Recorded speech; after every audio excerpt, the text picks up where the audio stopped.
Muy buenas tardes para todos. Les habla Alejandra Cruz, directora ejecutiva de la Asociación Colombiana de Farmacovigilancia. El día de hoy vamos a estar con el doctor Santiago Garnica en el webinar referente a mejorar el etiquetado del medicamento puede mitigar errores en dispensación y administración.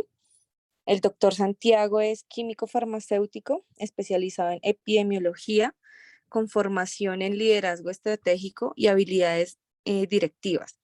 Ha liderado proyectos de farmacoepidemiología, farmacovigilancia y seguridad del paciente en diversos sectores de la salud, incluyendo clínicas, hospitales, aseguradoras en salud, operadores logísticos e industria farmacéutica. Actualmente es gerente de la línea de anestesia en Vitalis, donde se encarga de garantizar la seguridad de los pacientes y mejorar la calidad de atención en anestesiología. Es fundador y miembro activo de la Asociación Colombiana de Farmacovigilancia y ha sido director ejecutivo de la Asociación Colombiana de Químicos Farmacéuticos Hospitalarios.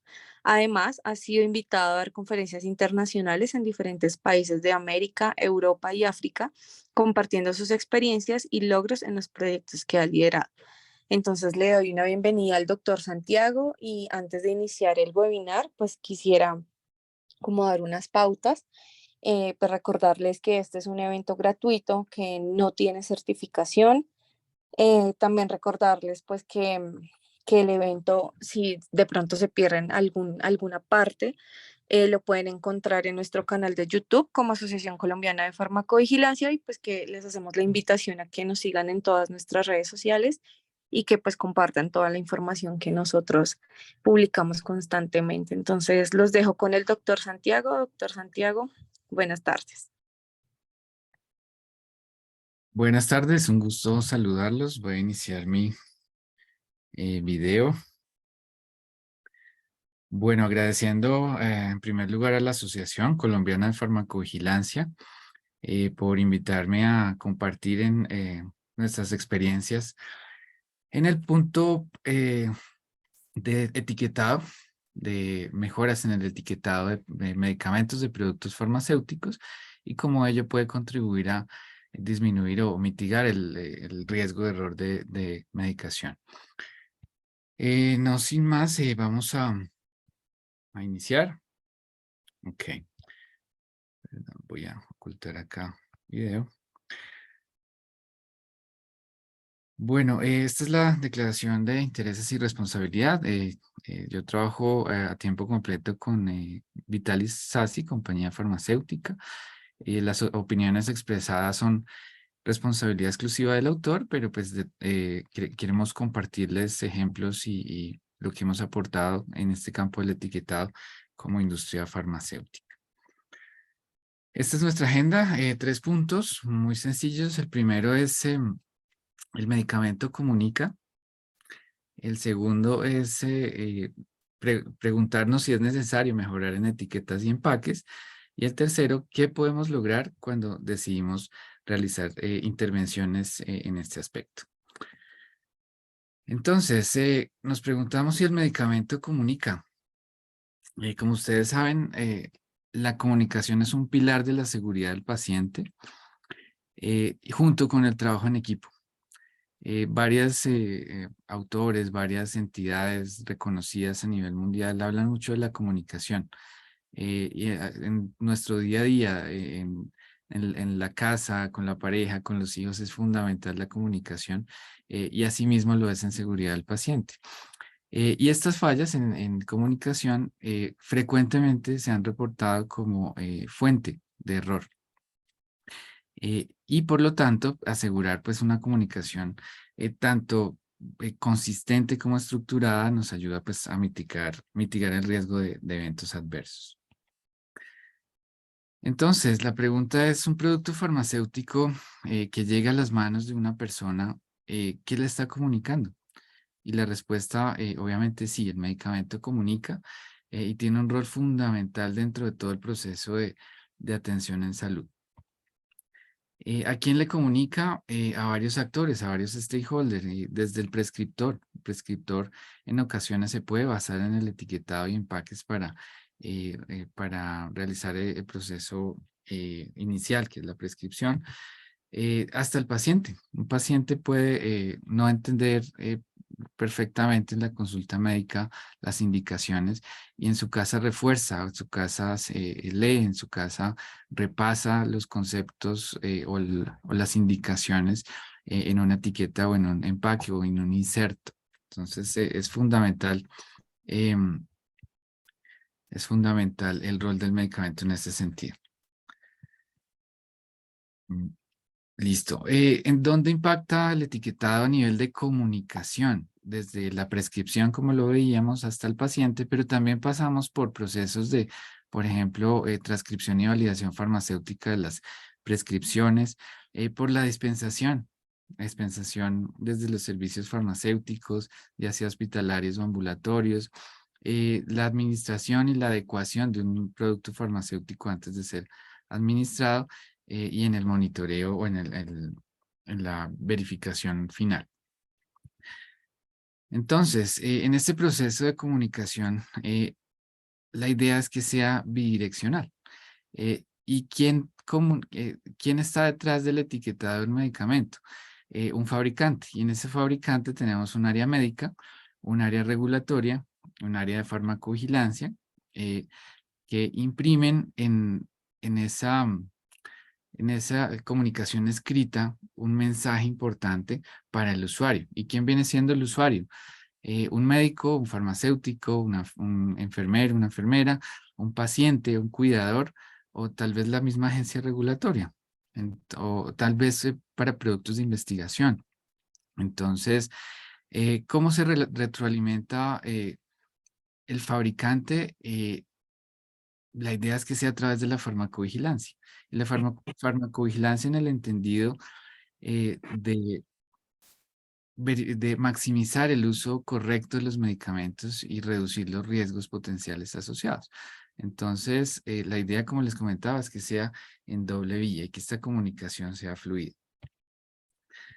Hay autores que citan a la comunicación escrita en salud como un factor determinante para la calidad y para obtener el resultado deseado en la atención en salud. ¿Y qué ventajas le vemos a la comunicación escrita que está disponible de forma inmediata? Es decir, el medicamento está ahí y le está hablando. No tiene que llamar a nadie, ni llamar al laboratorio, al área médica. Venga, por favor, necesito saber de este medicamento, sino que lo tiene de forma inmediata.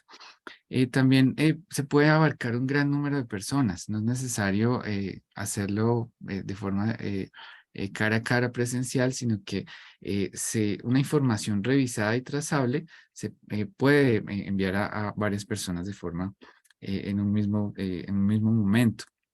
Funciona como medio educativo y también provee información adicional que facilita comprender el problema, sus implicaciones y las opciones de manejo. Entonces, la idea es preguntarnos, ese medicamento que fabricamos, medicamento que prescribimos, ese medicamento que dispensamos o administramos, ¿qué nos está comunicando? ¿Nos está comunicando lo suficiente?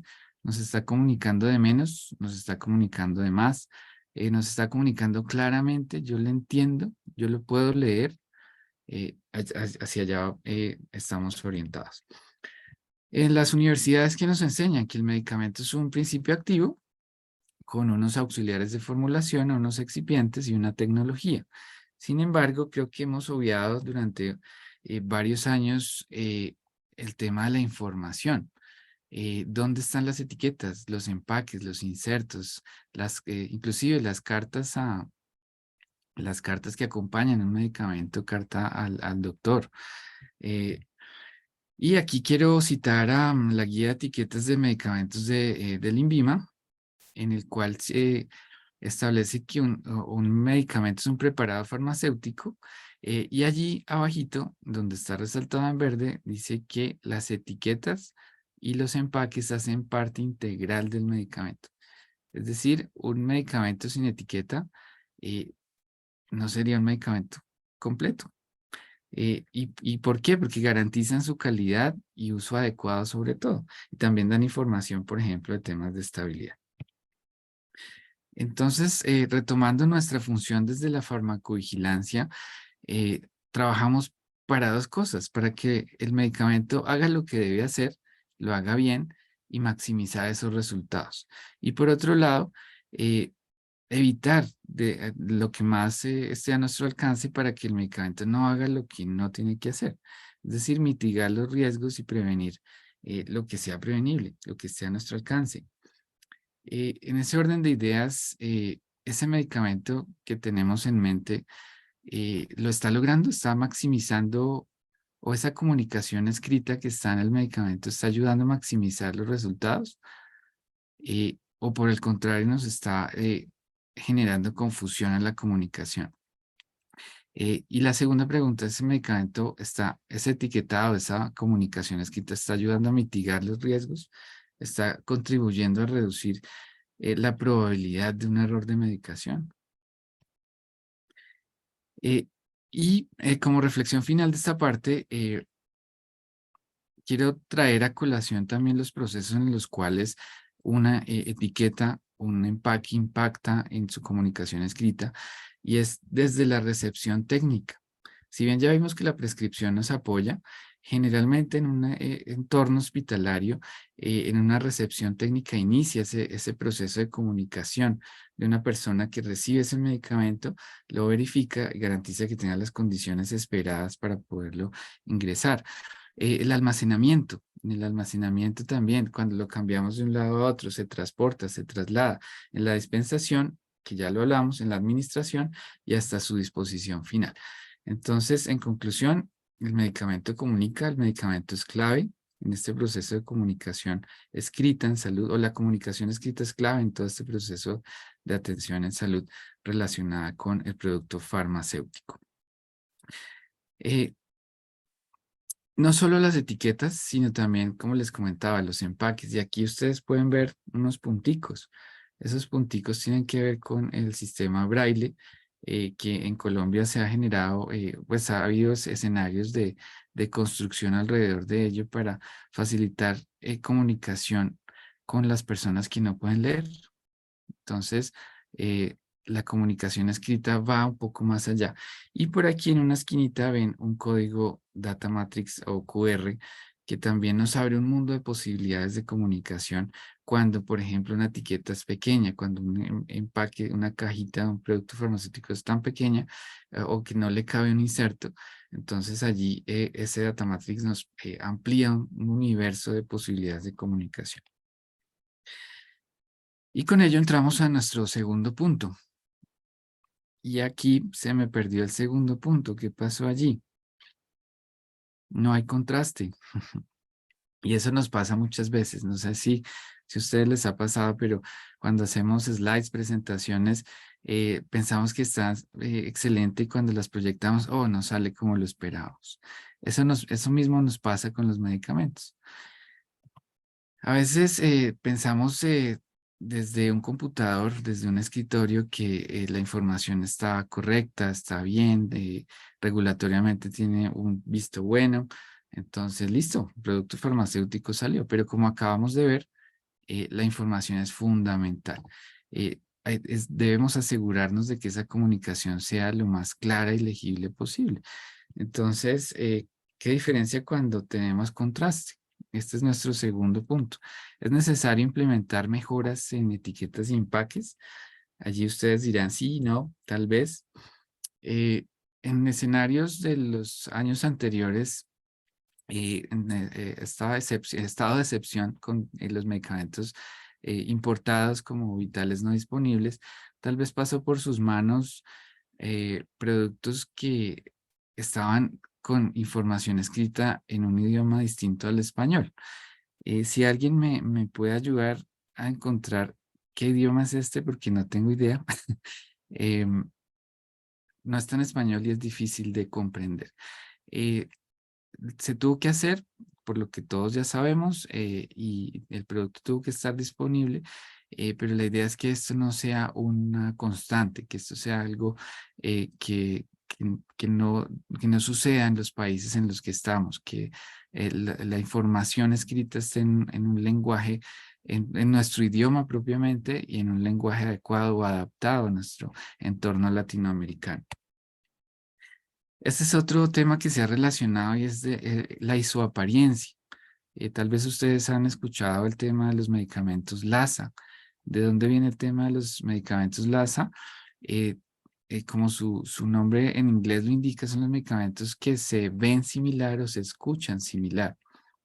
Pero esto nació curiosamente no en la apariencia física del producto, sino nació en el principio activo, en el nombre, cómo se ve, cómo se lee y cómo se escucha cuando decimos un nombre de un medicamento. Aquí en Latinoamérica el término LASA lo adaptamos a la apariencia del producto y está bien, eh, pero también otro término es la isoapariencia, la similitud pues, similitud física entre uno o más medicamentos. Y aquí el mensaje en inglés, me disculpan que tomé la foto directamente de la fuente, esto es una iniciativa de Australia para trabajar en el tema de errores de medicación. Dice uno de estos no es como los otros, es diferente de todos los demás. No sé si ustedes lo identificaron rápidamente, pero es difícil de hacer. Imagínense en una práctica, en un entorno crítico, en una unidad de cuidado crítico, neonatal, a las 3 de la mañana en una urgencia. ¿Cómo podemos contribuir o mitigar el error de medicación en esos entornos, sobre todo tan críticos? Esta es una foto personal. Sobre todo se ha resaltado este tema de su apariencia en los inyectables y en la tabletería. El ISMP, que ya les voy a hablar más adelante, resalta que los inyectables tienen un espacio, una oportunidad de trabajo muy grande en este sentido, en evitar error de medicación y su apariencia. En nuestro entorno sabemos que las ampollas de color ámbar tienen un riesgo más alto, ¿cierto? Es más difícil de identificar, de comprender o de leer. También ocurre en medicamentos diseñados para vía oral, ocurre asimismo como con inyectables, ocurre con frascos, con empaques, am, ocurre con medicamentos también para medicamentos de alto riesgo como relajantes neuromusculares, en este caso medicamentos para oncología.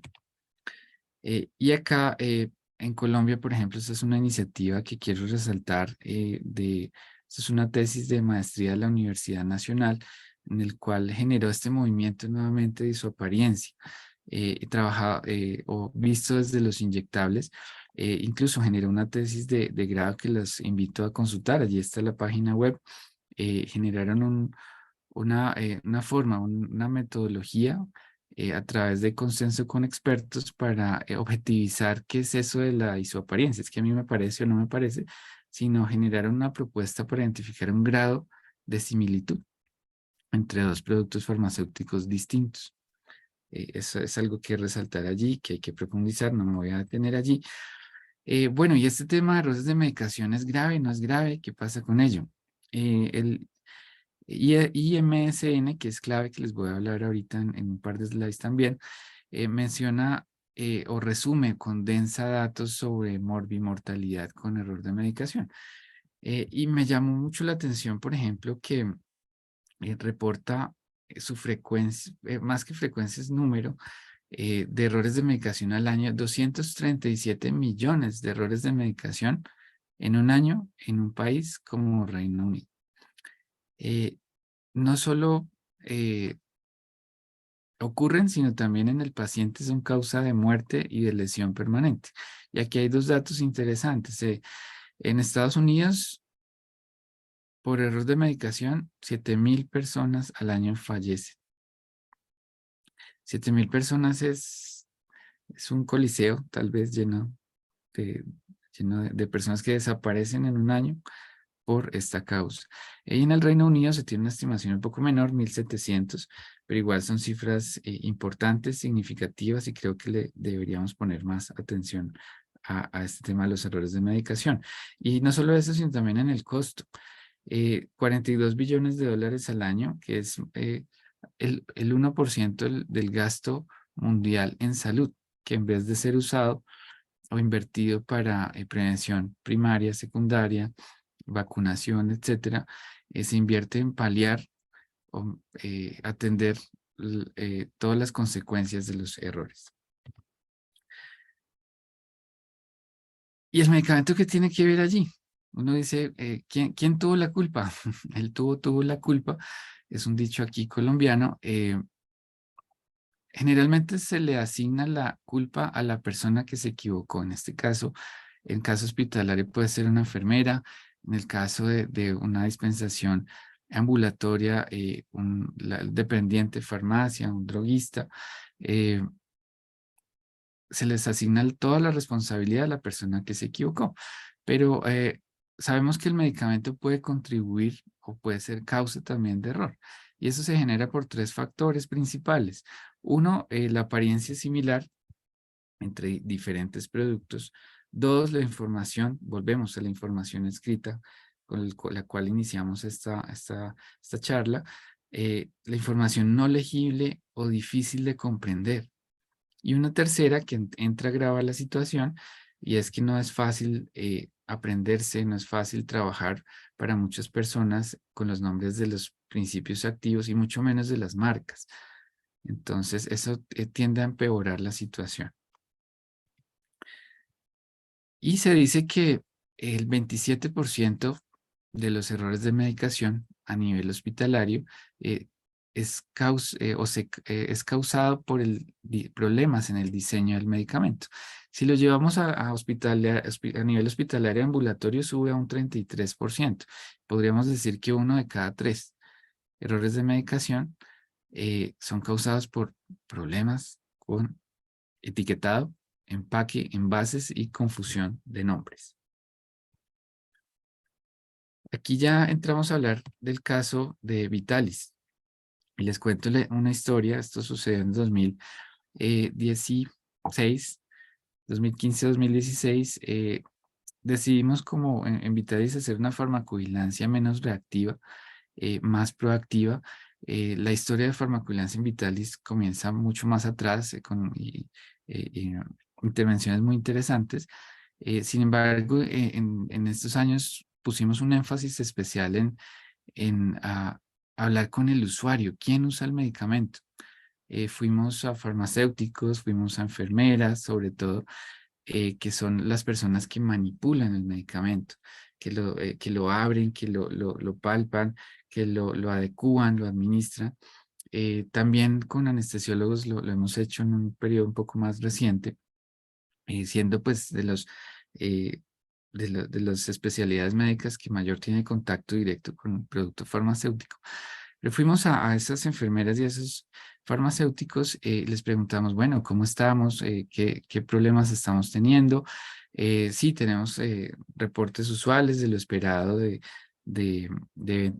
reacciones adversas, mirábamos porcentajes, trabajamos más que con número, fuimos a mirar los porcentajes de las reacciones adversas en frecuencia para saber si estaban por encima o por debajo de lo reportado en la literatura o de lo esperado, pero fuimos más allá todavía y fuimos a mirar el uso del medicamento, cómo estaba siendo usado y cómo estaban siendo esos resultados en el paciente. Y nos dimos cuenta de esto, que nuestros medicamentos en su etiqueta tenían una probabilidad alta de confundirse. Este es un ejemplo. Vitalis hoy en día tiene 85 productos. Este es un ejemplo de... Tenemos un micrófono abierto. Ya, gracias. Eh, la probabilidad de confundirse con este grupo, por ejemplo, de medicamentos en ampolla con vidrio ámbar o vidrio café, era muy alto. Incluía atropina, dipirona, ranitina, furosemida, etc. Y por ello, en algún tiempo también a nuestros viales les colocaban este sticker de LASA, medicamento que se puede confundir con otro. Y acá estas manos, las recuerdo muy bien, son de una farmacéutica que apreciamos mucho porque nos abrió las puertas de su hospital. Es Joana Arteaga, aquí de Bogotá, Colombia, y nos comentó, mira lo que está pasando, hay un riesgo muy grande. Normalmente había una barrera, o ha habido históricamente una barrera muy marcada a trabajar prestación, es decir, hospitales con la industria farmacéutica de una barrera, como no, aquí trabajamos con nuestra información propia, pero en esa apertura hallamos valor. En ese momento hicimos un compromiso de intervenir. Entonces, aquí hay un mensaje de que en la atención en salud estamos todos. Y como industria farmacéutica tenemos mucho que aportar para mejorar los procesos de la atención, en este caso con la medicación. Tomamos esa información como algo muy valioso, la trajimos al interior de la compañía, hicimos un análisis, entonces determinamos cuáles de los productos estaban en ampolla café, un vidrio café, cuáles estaban estos, por ejemplo, los que ustedes ven en pantalla, son 10 productos distintos en ampolla de vidrio incoloro y con etiqueta de plástico con letra azul. ¿Qué encontrábamos allí? Desde una clindamicina, un midazolam, una digoxina, una lincomicina. Entonces, allí nos dimos cuenta que el riesgo era mucho mayor de lo que habíamos percibido. Y en este caso quiero hacer una consulta. ¿Usted qué haría en este escenario? No tiene reportes formales de error de medicación. La entidad regulatoria no lo ha requerido por alguna falta en ese sentido. ¿Qué hacemos? Y aquí les tengo 4 opciones. Entonces, ¿usted qué haría? Espero a que se publique un metaanálisis o un estudio doble ciego aleatorizado controlado en journals de alto reconocimiento que evidencie que haya una deficiencia al etiquetado y lo asocie con morbimortalidad. ¿Quiénes votan por la A? No vamos a hacer el Kahoot, pero bueno, no vamos a hacerla por efectos de tiempo. B, espero a tener un requerimiento de la autoridad regulatoria nacional que me obligue a intervenir. C, A y B son correctas. O D, mejoramos lo antes posible, aún sin reportes formales, como les comentaba. Entonces, la D, lógicamente, induce la respuesta, pero a veces no actuamos hasta que no tengamos la evidencia y sobre todo discutíamos esto en estos días con colegas acá de Vitalis, de a los clínicos muchas veces necesitan ver la evidencia publicada en el mejor journal con el mejor nivel de evidencia en la pirámide para moverse hacia algo. Pero en este caso, la evidencia es tan contundente que no se requiere o no se requirió ninguna de las respuestas A y B. Esta fue la respuesta que tuvo Vitalis a través de un equipo de trabajo y quiero decirles que la colaboración es fundamental en seguridad del paciente y también en las intervenciones. Estos cambios no se generan de la noche a la mañana, ni los genera una sola persona. Estos cambios tienen que ser multiárea, transversales, con enfoque en procesos más que en áreas, y lo logramos intervenir nuestro etiquetado con varias estrategias que les quiero comentar más adelante.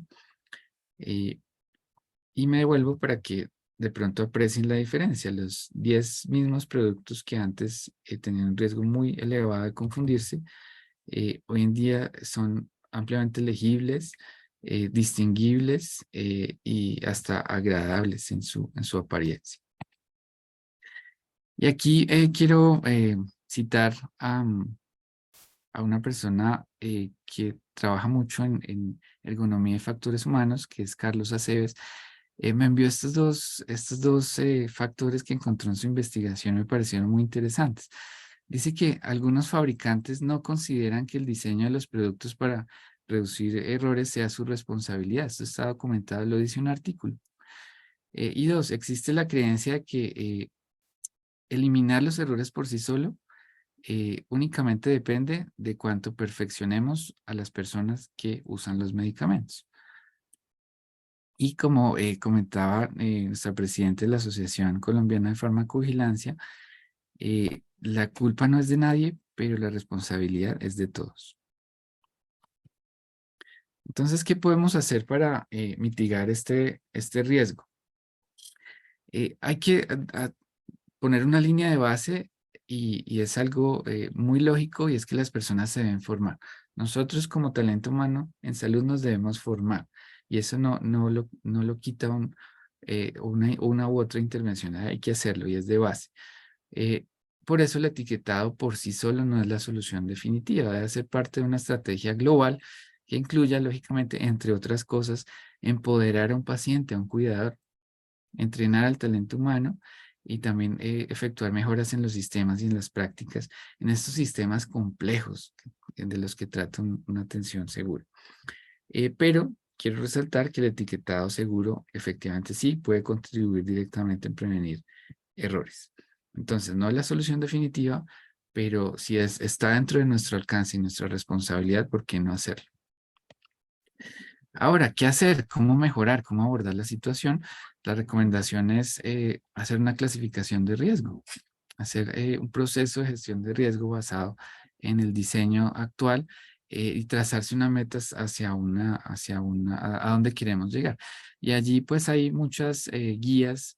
Quiero resaltar tres entidades a las cuales es fundamental seguir. Una de ellas es el IMSN, que es la Red Internacional para la Medicación Segura, y ustedes ven muchas banderitas allí. De pronto están identificando la banderita que corresponda a su país. De Latinoamérica está, por ejemplo, Argentina, Brasil, Chile, Colombia, México, de pronto se me escapa alguna, em, y se reúnen entidades gubernamentales de salud, se reúne academia y se reúnen no tanto a pensar, sino a proponer y a mostrar los resultados de sus prácticas seguras. ¿Y esto de dónde nació? Del ISMP, que es el que ustedes ven abajo a la izquierda, es el Instituto para las Prácticas Seguras de Medicación. Tal vez fue de las primeras entidades que empezó a trabajar este tema de error de medicación. Nació de la FDA, en un momento se separó, pero se estableció como un órgano asesor de la FDA y hoy en día lo sigue siendo. Y lo que me llama la atención al conocerlos, al trabajar con ellos, es que son muy prácticos, no buscan generar metaanálisis y evidencia, sino buscan intervenir hoy, ahora, ¿qué podemos hacer? Uno, dos, tres, cuatro. Tienen recomendaciones muy puntuales derivadas de un reporte de error de medicación. En los Estados Unidos hay un sistema de reporte y toda esa información junto con la FDA le es enviada al ISMP y con esos datos se clasifican en dónde hay que intervenir y se generan recomendaciones puntuales. Aquí recomendación, ¿por qué no tener entidades como ISMP en nuestros países o por qué no una entidad que agrupe varios países en Latinoamérica que pueda recopilar la información y emitir recomendaciones puntuales? Y tercero está la Sociedad Internacional de Farmacovigilancia, que tiene también un grupo de interés especial en errores de medicación. Los invito a consultarlo, a contactarse con ISOP ingresar al grupo de errores de medicación. Ha estado liderado en un tiempo, bastante tiempo por el doctor Brian Edwards de Reino Unido. ISMP, por darles un ejemplo, tiene toda una librería de recursos. Y allí que encontramos, listados ya definidos. Por ejemplo, cómo poner mayúsculas y minúsculas mezcladas en el nombre o en el principio activo en una etiqueta para que una persona, un usuario pueda diferenciar mejor un principio activo de otro que se parece. Eso ya está escrito, no tenemos que inventarlo. Si lo queremos tomar, está allí disponible de forma gratuita, lo podemos implementar en nuestros sistemas de información en los hospitales, desde la prescripción en adelante hasta una etiqueta de un producto farmacéutico. Es muy versátil, ya está estudiado, ya está em, definido. Entonces los invito a consultar la página es ismp.org. También hay versión ISMP España, ISMP Brasil, en español y en portugués. y hay recursos muy interesantes al respecto. ¿Qué tiene el ISMP? ISMP?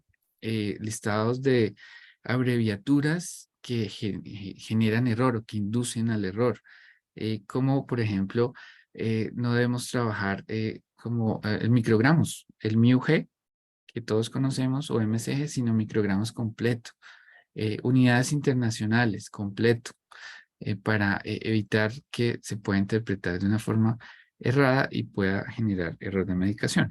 Listados de nombres de medicamentos o de principios activos que se parecen para tener precaución especial con ellos. O también todas las prácticas seguras alrededor de los medicamentos de alto riesgo. ¿Qué tenemos también allí? Solo les traigo algunos ejemplos. La idea no es profundizar o entrar. Como les decía, están disponibles para consulta permanente. Quiero simplemente recomendar al respecto desde nuestra experiencia agencias regulatorias como la FDA, que ven a la izquierda, han venido actualizando permanentemente sus guías para, en este caso para la industria, de recomendaciones de seguridad para etiquetado, perdón, y empaques para eh, reducir o minimizar el riesgo de error. Entonces ya hay guías muy específicas al respecto. Aquí en Colombia, por ejemplo, el INVIMA tiene una guía muy orientada a temas regulatorios, lógicamente. Em, eh, Supe que Anvisa recientemente en el Brasil logró incorporar o fortalecer su guía de etiquetado a nivel de FDA y de ISMP con el apoyo de ISMP Brasil. Y si está por allí, es un saludo muy especial a Alain Capucho de Anvisa, de Farmacovigilancia. Un excelente trabajo en ese sentido.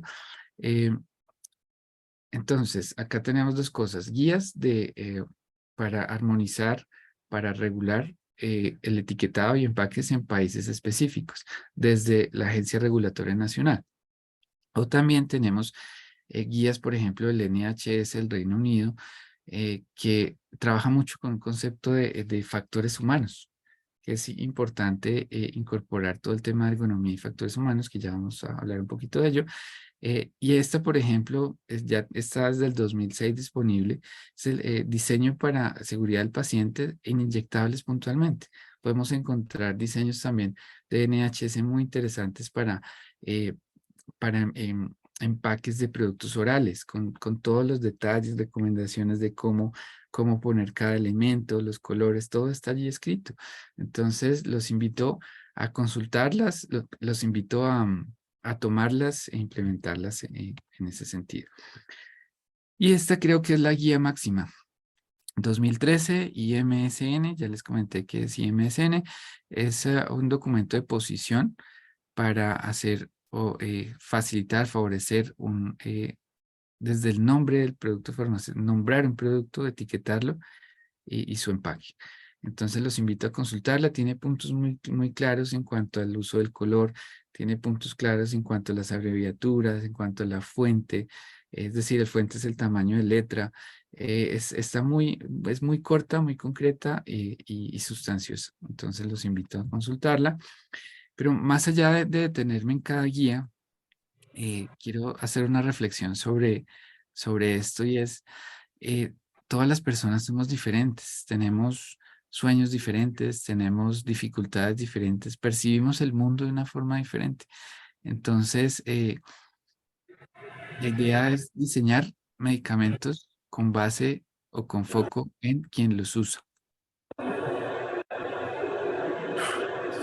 Perdón, hay un micrófono abierto por allí.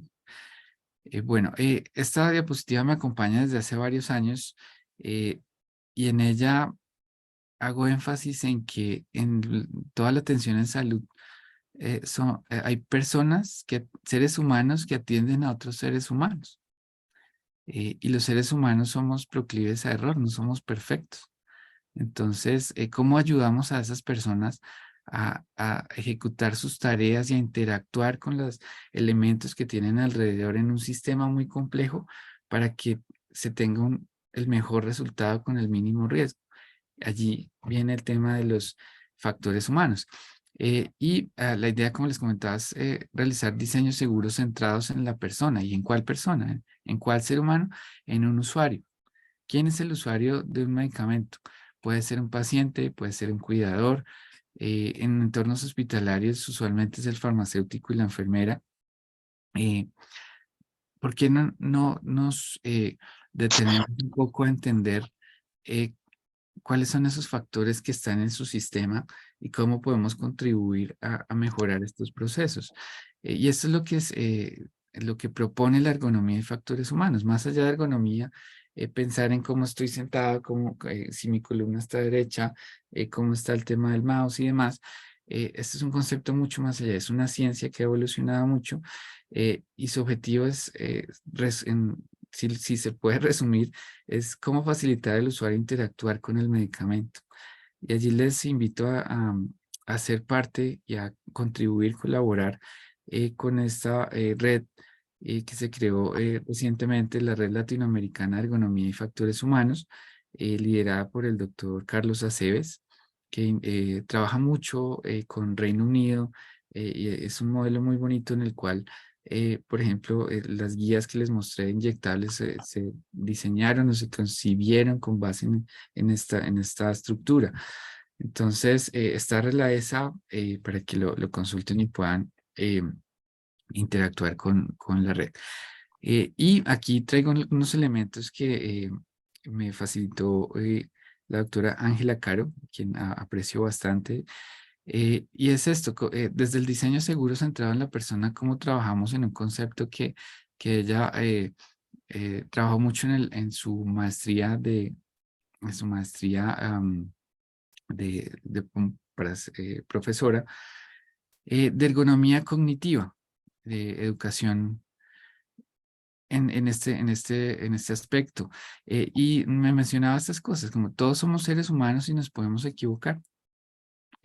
¿Cómo podemos entender que el usuario es una persona, un ser humano que tiene necesidades, preocupaciones y demás?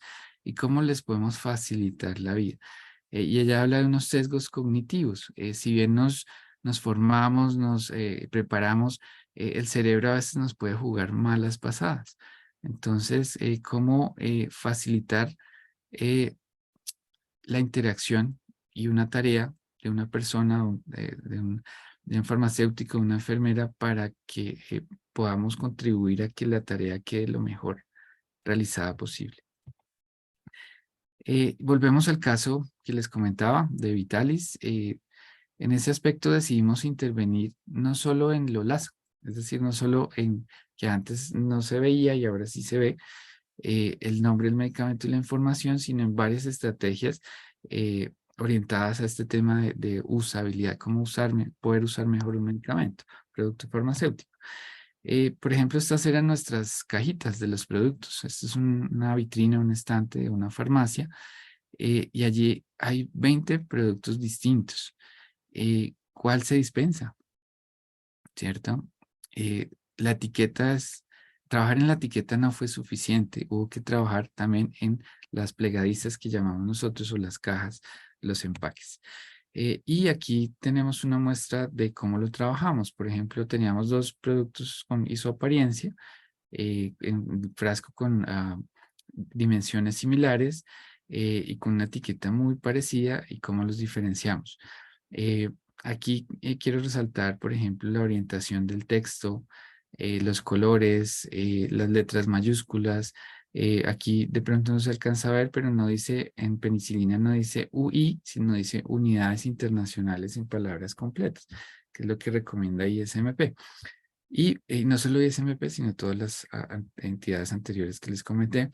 Y los empaques, cómo trasladamos esas mismas características de la etiqueta, vistosas, agradables también, a la caja, porque la caja, el medicamento viene en su empaque, y así se le hace recepción técnica en un almacén o en un servicio farmacéutico. Entonces, desde allí trabajamos el concepto y nos pusimos el objetivo de trabajar hasta el uso final del medicamento. Ya les voy a comentar la experiencia en ese sentido.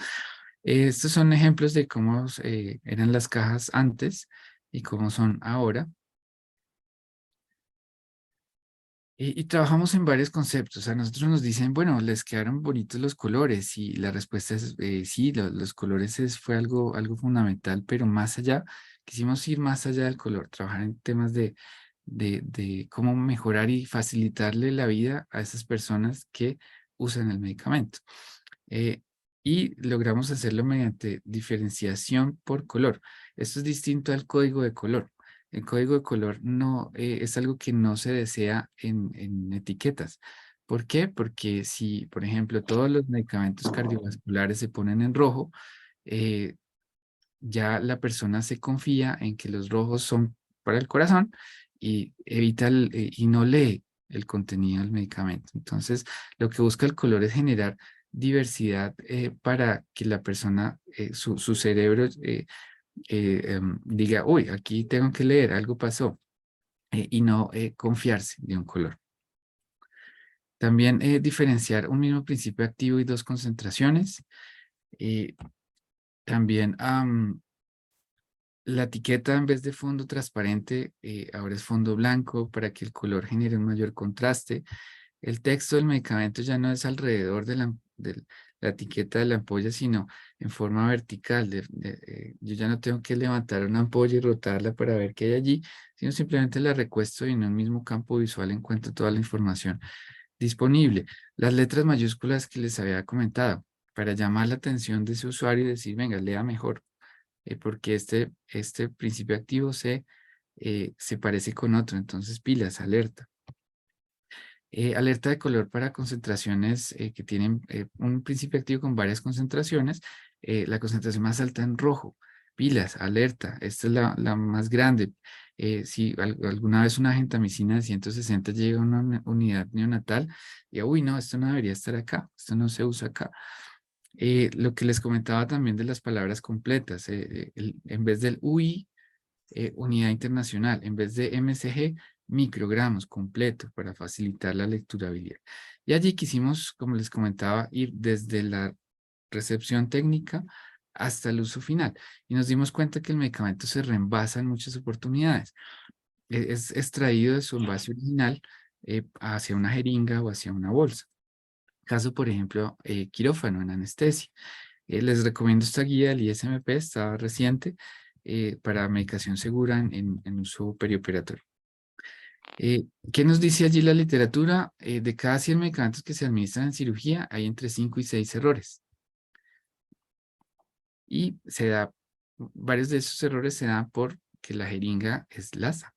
Se reembasa y se marca con Sharpie, con esparadrapo, con esfero, y ahí puede haber también error de confusión. Por eso, Vitales hoy en día aporta elementos de identificación adicionales a la etiqueta del producto.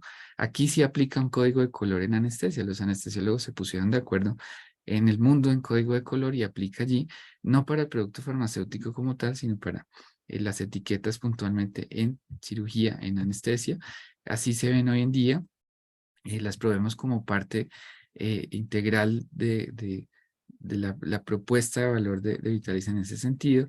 Y también sabemos que en cuidado crítico hay muchas cosas por trabajar y también eh, tomamos este modelo americano de marcación para bolsas, para bombas de infusión, son como banderitas también para marcar la vía intravenosa a nivel proximal y distal. Eh, y bueno, todo esto aporta significativamente al usuario, pero como ustedes saben, todo esto va avanzando, tenemos tecnología y la, el- todo este tema digital nos ofrece un sinfín de posibilidades.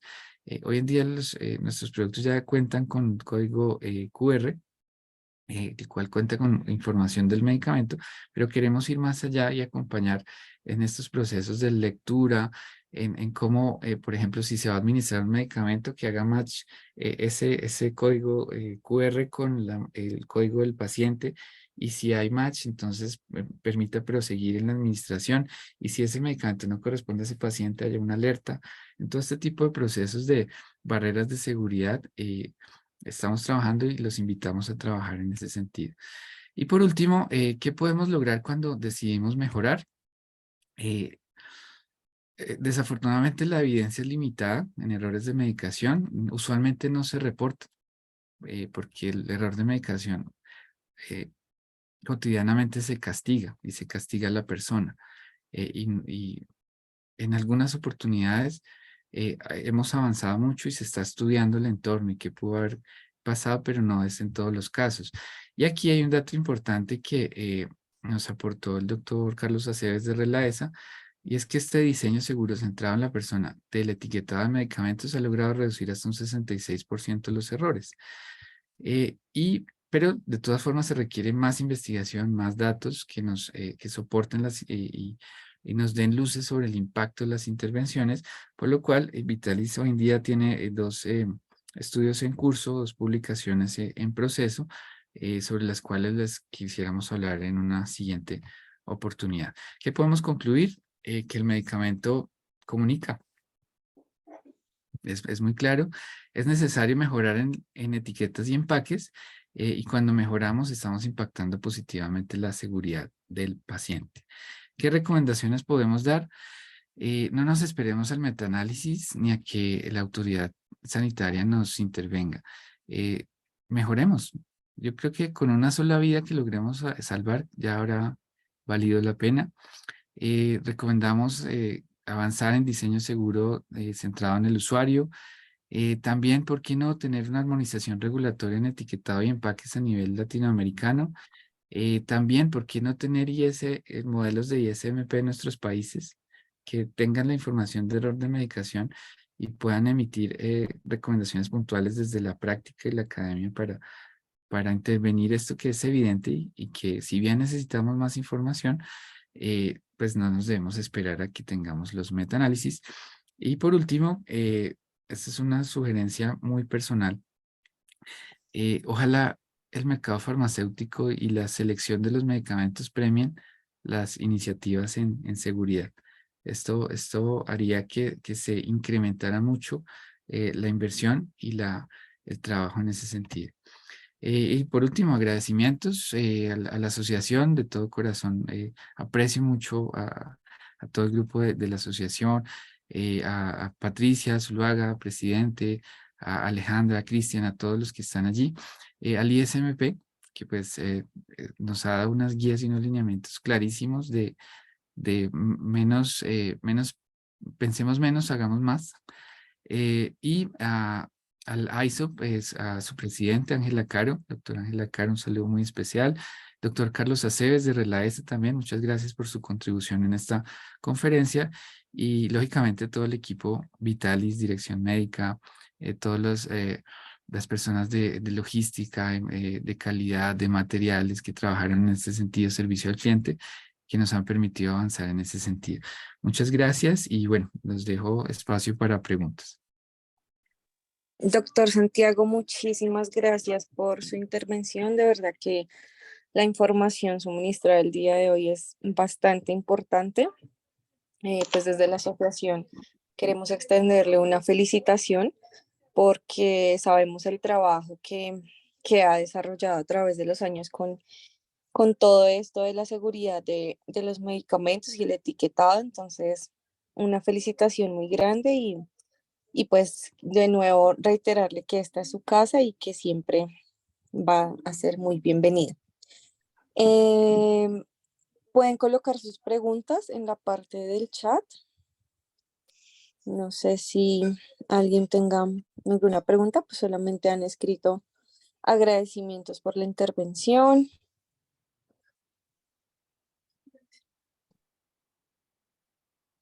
También quería pues comentarles que próximamente vamos a estar promocionando el curso de buenas prácticas de farmacovigilancia para que estén súper pendientes. Va a ser aproximadamente en julio y también recordarles que tenemos el curso de medicina basada en la evidencia, también es un curso taller, va a ser 2 días de 4 horas, entonces también está súper disponible para las personas que lo quieran tomar.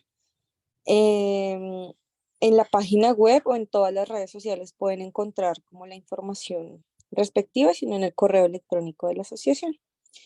Listo, entonces ya estamos recibiendo preguntas. Bueno, la primera pregunta es, ¿cómo se llama la guía que hay en Colombia Dice María Fernanda Romero. Bueno, voy a irme allí a la diapositiva. Perdón. Acá tengo la bibliografía. Tenemos una guía. Acá. Guía de etiquetas de medicamentos del INVIMA del 2017. Es la última referencia que tengo. En la cual es un documento muy agradable en su diseño también, que tiene muchos elementos desde la norma, desde un punto de vista más fácil de entender y práctico. eh, y aquí está la referencia, se puede consultar en INVIMA, está disponible. Gracias.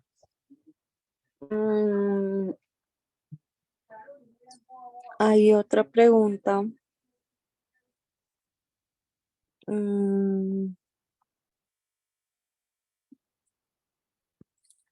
Dice, usted habla de la armonización regulatoria. En Latinoamérica, el tema de unificación de empaques, como vemos en la experiencia, no es fácil.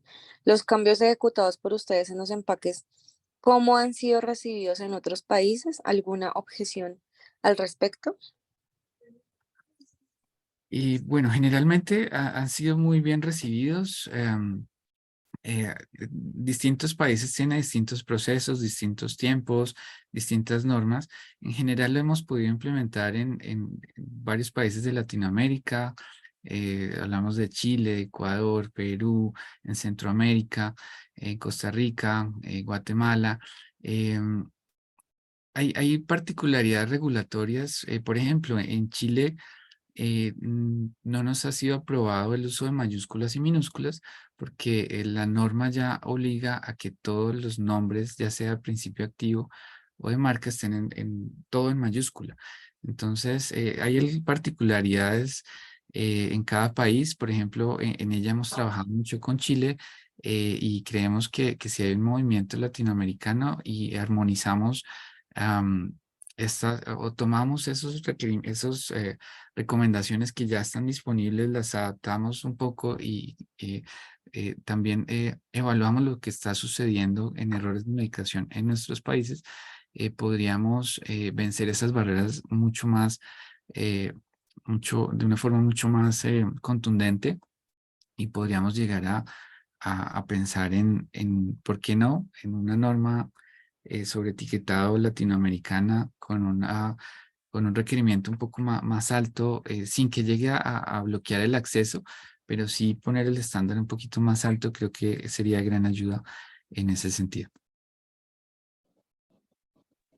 Muchas gracias. Hay otra pregunta y es, quisiera saber si en Colombia existen otros laboratorios que hayan tomado esta iniciativa de mejorar el etiquetado de medicamentos. Los hemos visto, digamos que en este momento no puedo dar nombres, pero sí hemos visto algunas iniciativas, algunos laboratorios han traído algo de mayúsculas y minúsculas. Nuestra recomendación es alinearnos a ISMP, digamos que ya está disponible. Digamos que esa variación también en mayúsculas y minúsculas puede generar riesgo, pero hay compañías que han empezado a intervenir. Entonces creo que si bien aún falta mucho, creo que el ser pioneros como Vitalis y mostrar que es posible cambiar, inclusive si nos vamos al detalle, en el proceso pudimos tener eficiencias en costos, en cambios de materiales de etiqueta, es decir, hay mucho por trabajar en equipo. em, pero bueno, la idea es, como les comentaba en una de las recomendaciones, que si en la selección de los medicamentos, en las convocatorias, se les da algunos puntos adicionales a estas compañías por eh, premiar estas iniciativas de alguna forma, creo que lograría un efecto más rápido. Gracias.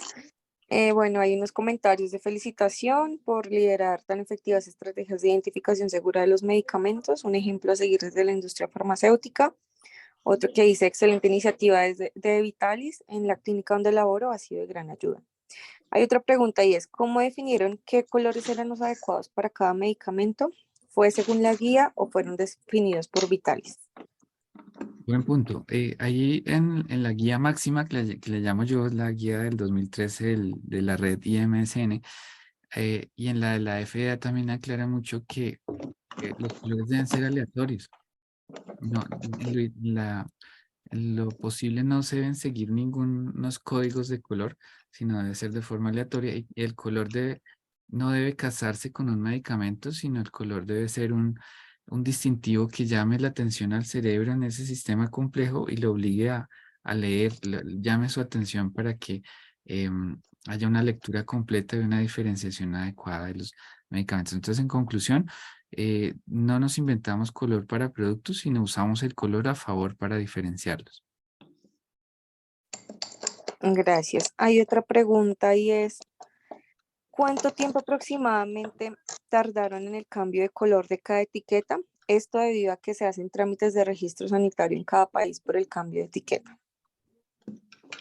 Bueno, sí, en el momento que iniciamos estos cambios, estos trámites a la autoridad regulatoria colombiana, tenían costo primero y decidimos asumir el costo, y dos, tomaban también un tiempo. Entonces, por ejemplo, en el primer producto demoramos 9 meses. Fue casi que tener un bebé.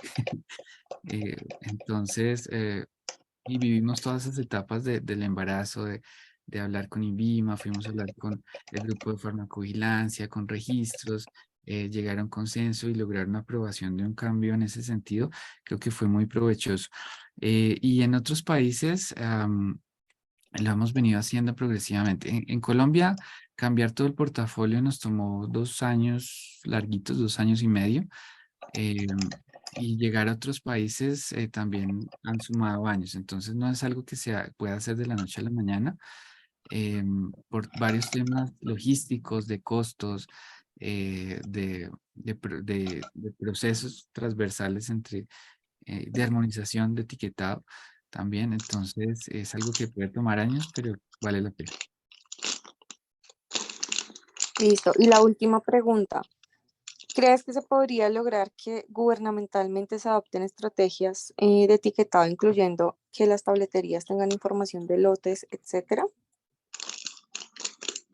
Es la recomendación que hacemos.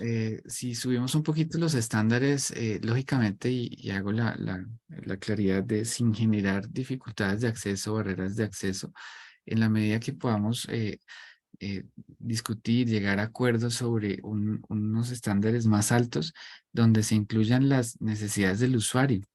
Y es el gran punto de hoy. Miremos quién lo usa y qué necesita para interactuar mejor con ese medicamento, lograr un mejor resultado. Entonces, si lo vemos desde ese enfoque, seguramente entre todos vamos a poder construir y aportar para tener un etiquetado mejor, o de información escrita, comunicación escrita del medicamento mucho mejor, incluyendo los blisters de los medicamentos orales que nos hacen mucha falta a nivel, a todo nivel. Gracias. Y la última es, en otros países no toman en cuenta el lenguaje braille. ¿Se podría armonizar a nivel latinoamericano? Y totalmente, si poniéndonos de acuerdo y trabajando en un mismo sentido, también se podría incorporar el tema del braille.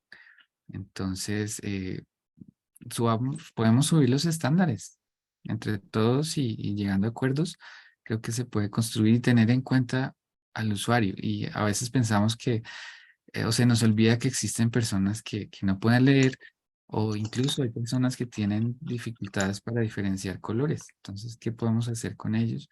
Y también tener en cuenta mucho el tema de el acceso a información digital. ¿Cómo vincula esa etiqueta, ese empaque a un mundo de información digital revisado, estructurado y lógicamente muy serio, en vez de buscar en Google?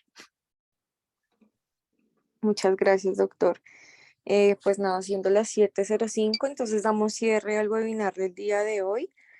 Agradecerles absolutamente a todos los participantes. Muchas gracias porque pues sin ustedes esto no sería posible. De nuevo dar muchos agradecimientos al doctor Santiago porque pues su trabajo y su participación activa en la asociación pues han hecho de nosotros también una entidad supremamente robusta, entonces, y agradecer por todo el trabajo que ha hecho en esta parte de etiquetado de medicamentos, que sabemos que tiene un gran impacto a nivel internacional y recordarles que este webinar no tiene certificación. Y nada, doctor Santiago, lo dejo para que eh, se despida de la audiencia y muchísimas gracias a todos nuevamente y una feliz noche. Muchas gracias a todos, a la asociación por la invitación y la invitación es a trabajar en equipo. Entre todos podemos construir una medicación mejor. Muchas gracias. Gracias, feliz noche para todos.